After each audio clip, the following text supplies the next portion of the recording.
Derajatmu akan tinggi kalau kamu jalan di dunia keilmuan.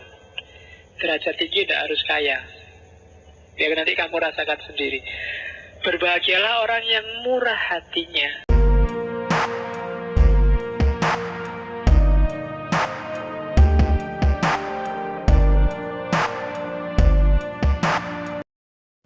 Assalamualaikum warahmatullahi wabarakatuh. Jumpa lagi di Kata Filsafat.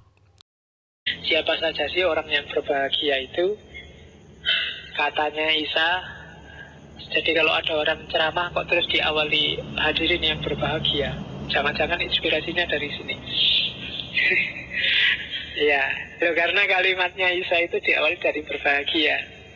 Cuma kalau hadirin yang berbahagia kan nggak dijelaskan bahagia apanya, siapa yang bahagia. Ini lagi sumpek hutang duit, orang bayar-bayar berbahagia ndase kuno. Oke, jadi berbahagialah orang yang miskin di hadapan Allah, karena merekalah pemilik kerajaan surga. Jadi jangan sumpek kalau kamu dapat anugerah miskin. Itu alamat Allah sayang kamu. Ujianmu semakin sedikit, pertanyaannya besok semakin pendek. Jadi berbahagialah orang yang miskin, karena merekalah pemilik kerajaan surga. Jadi kalau hari ini ada yang bokek, dompetnya tipis, berbahagialah.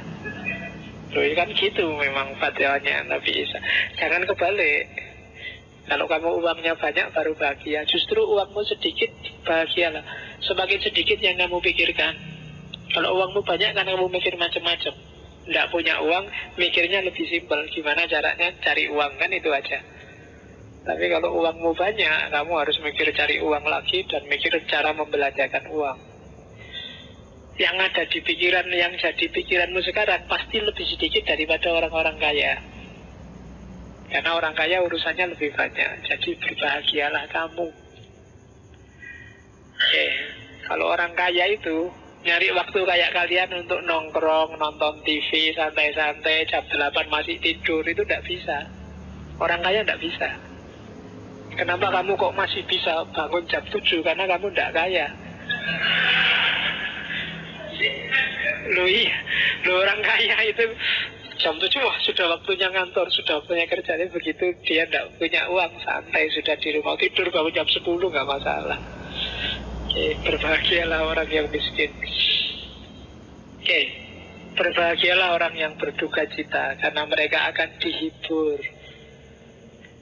Ya, yang menghibur Allah. Kalau kamu sedang galau, kalau kamu sedang sumpek, kalau kamu sedang ada masalah, bahagialah. Berarti Allah perhatian padamu. Allah sedang menyapamu, Allah sedang menyenggolmu. Tidak apa-apa, kamu akan dapat hiburan.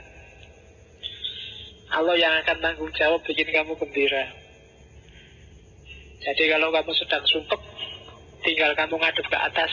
Wah, saya bahagia ya Allah, kamu masih ingat padaku. Aku tidak dicuekin. Aku dikasih ujian kayak gini, berarti kan perhatian padaku. Tak pikir aku dicuekin, mau ngapain aja boleh. Ternyata diingatkan juga tuh. Itu bagi yang sedang berduka cita, tenang aja. Nanti Allah yang akan menghibur kamu. Berbahagialah orang yang lemah lembut, karena mereka akan memiliki bumi. Ini gak perlu tak jelaskan. Dunia ini miliknya orang yang penuh kasih sayang, penuh cinta, hatinya lemah lembut. Semakin kamu kemerungsung, semakin kamu terobsesi, berambisi, semakin kamu kasar, keras, semakin kamu galau dan tidak tenang hidupmu. Orang-orang yang tenang dan menguasai dunia adalah orang-orang yang lemah lembut. Berbahagialah orang yang lapar dan haus akan kebenaran, karena mereka akan dipuaskan. Orang lapar, orang haus itu kan biasanya nyari. Karena kamu lapar dan haus kebenaran, maka kamu akan nyari kebenaran. Dan tidak ada orang yang nyari kebenaran dan gagal. Cari cerita-cerita para filosof, cerita para nabi. Allah akan menyambutmu sampai kamu puas. Nabi Ibrahim nyari kebenaran, dan ketika Allah puas dengan usahanya, dianugerahilah kebenaran itu. Entah dengan jalan apa. Jadi bahagialah kamu yang masih pingin cari ilmu, pingin dapat pengetahuan. Apalagi umur-umur kalian. Meskipun kadang-kadang kamu salah niat. Masih muda niatnya besok kerja apa, besok kaya apa enggak, besok kawin sama siapa, kuliah ini ijazahku laku apa enggak. Yang di pikiranmu kan itu. Eman-eman. Kalau kamu nyari kebenaran, yang kecil-kecil akan ikut. Kamu akan dipuaskan oleh Allah dalam hidupmu. Yarfa'illahul ladzina amanu minkum waladzina utul ilma darajat. Derajatmu akan tinggi kalau kamu jalan di dunia keilmuan. Derajat tinggi tidak harus kaya. Ya nanti kamu rasakan sendiri. Berbahagialah orang yang murah hatinya, karena mereka juga akan dapat kemurahan dari Allah. Jangan pelit. Pelit itu tidak cuma urusan uang, urusan ilmu, bahkan urusan senyum, murahlah. Ya kan? Terus berbahagialah orang yang suci hatinya, karena mereka akan melihat Allah. Hanya yang hatinya jernih yang bisa merasakan dan tahu kehadiran Allah. Berbahagialah orang yang membawa damai, karena mereka akan disebut anak-anak Allah.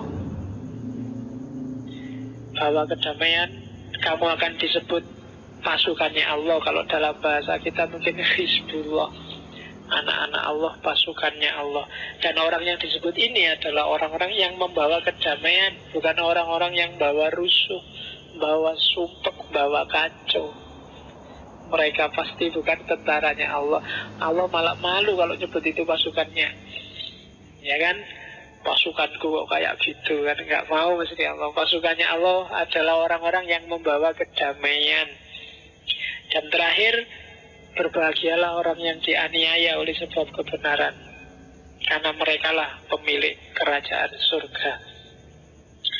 Maka kalau kamu merasa sudah tahu benar, hidup dalam kebenaran, tidak harus takut apapun, tidak harus gentar dengan resiko apapun.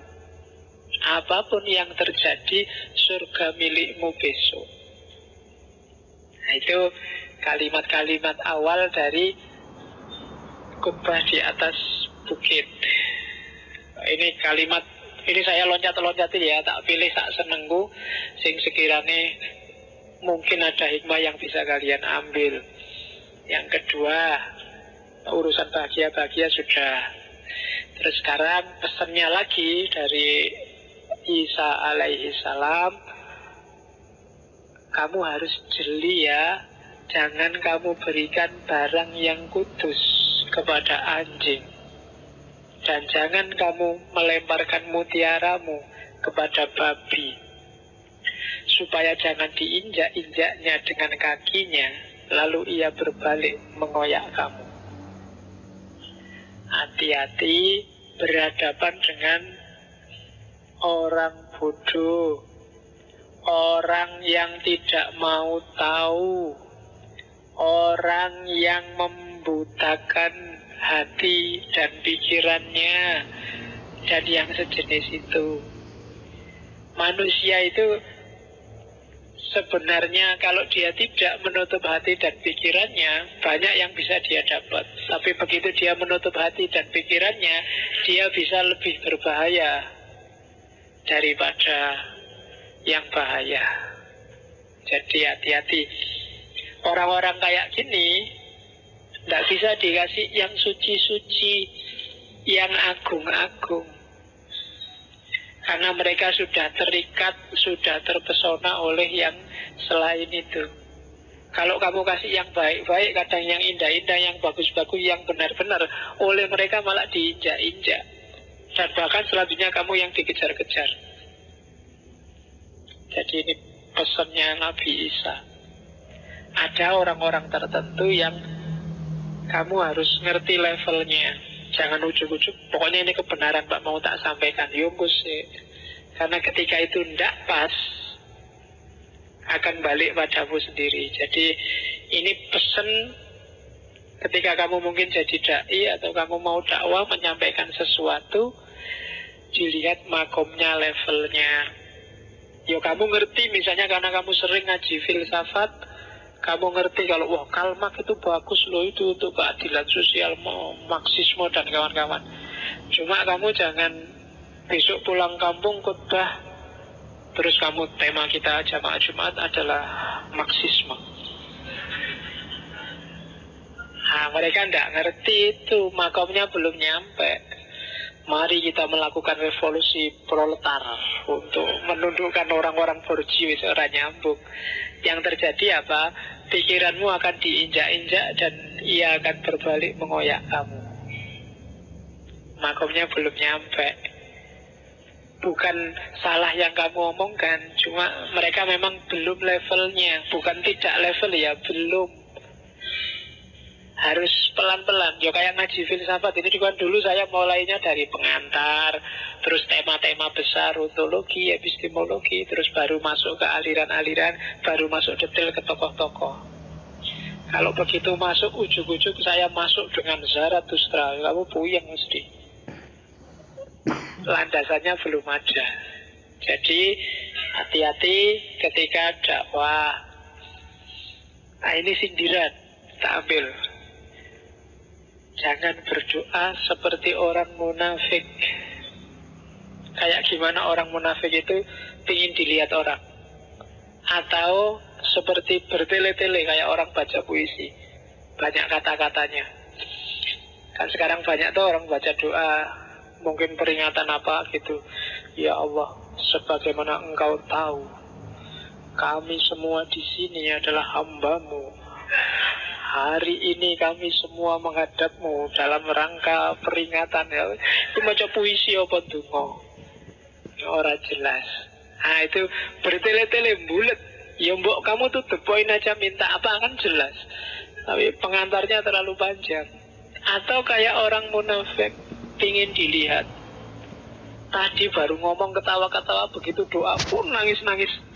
Itu jalurnya dari mana? Kok tiba-tiba nangis? Karena pas doa ini. Lah doanya doa apa dulu? Doa minta Robbana Atina, minta kesejahteraan kok sambil nangis. Hubungannya apa?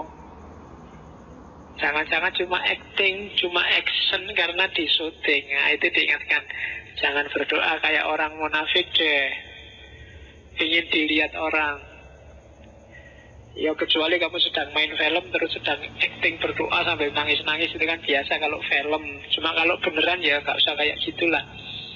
Katanya Isa, kalau engkau berdoa, masuklah ke kamarmu, tutuplah pintu, berdoalah pada Tuhanmu yang ada di tempat tersembunyi, maka Tuhan yang melihat yang tersembunyi akan membalas. Jadi lebih khusyuk dan lebih khusyuk. Bukan doa pingin acting dan juga bukan doa yang bulat. Namanya minta itu kan paling enggak kita harus ngerti yang kita minta apa. Banyak saya bilang kita berdoa hari ini itu kan doa apalan. Bismillahirrahmanirrahim. Hamdan yuafini amahu wa yukafi umasita. Apalan tuh terus karepe njaluk apa ndak jelas pokoknya amin. Amin ngono wis. Iya. Jadi ini pelajaran adab berdoa. Di kita ada banyak teori luar biasa. Ya nanti ajarannya Isa ini kan mengingatkan mentalitas orang yang berdoa. Jangan munafik, jangan bertele-tele. Ya kan kayak tadi lu mau puisi, ya Allah, sebagaimana Engkau tahu, kami hari ini semua menghadap-Mu. Itu kan ya, malaikatnya mesti halawis ngerti jaluk apa kesuwen. Lah ya kan lo, kalau kamu jujur, puisinya itu untuk Allah, untuk malaikat apa untuk biar kamu acting? Biar orang terharu, biar orang kagum, silahkan diprosentase sendiri.